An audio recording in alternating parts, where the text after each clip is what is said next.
Hi, my name is Jeremy Haskell with JobsInTheUS.com, and we're here at the Omni Mount Washington Hotel in Bretton Woods, New Hampshire, at the inaugural Strategic New England HR Conference. I'm joined by Nilofer Merchant, who is an author and a corporate director and one of the keynote speakers here. So thank you for joining us. Thanks. Glad to be here. You did a great talk this morning on curating greatness, talking about the impact of culture on an organization's success. One of the key points that I really resonated with me was your notion of onlyness. Yeah. So can you talk a little bit more about how that works and what your concept is? Sure. So onlyness, I'm trying to talk to this notion of how each of us has something that only we can bring into the situation. Onlyness is part of our story. It's our heritage. It's our experiences. It's our vantage point. And from it, we get a chance to create value. And it's often that we say to some people, gosh, your opinion doesn't count here.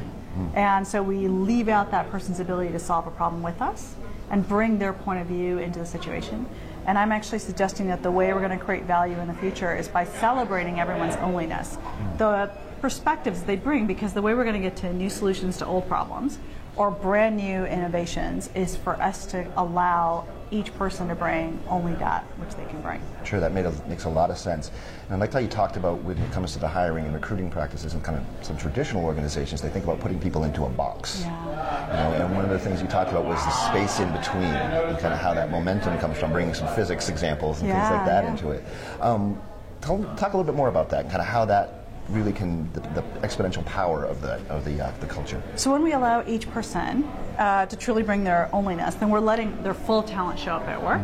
And then you combine that with a shared purpose with other people, then all of a sudden you have, not only do I get to bring my point of view, my perspective, but I also get to work with other people and be aligned based on purpose. Not just, did I do this job in this particular role, but can I actually create value with you?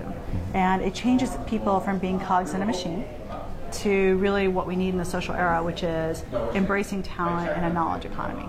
Yeah. You talk about purpose, and that's everybody kind of feels like their own purpose. So I understand with the onlyness notion of it, but the real alignment and the success of purpose, I thought was very powerful. Shared purpose. Yeah. How do we not? You're not the brand, and I'm not the consumer. I'm not the buyer. You're not the seller. It's how do we step into a shared space, right? Where you obviously have something to offer, but I also have a need. And we start to create value not just because we're in a transaction, but because we're in a relationship, and that fundamentally changes things. Oh, great. It makes a lot of sense. We certainly appreciate your talk this morning, and thank you for being with us. Thanks. Thank you.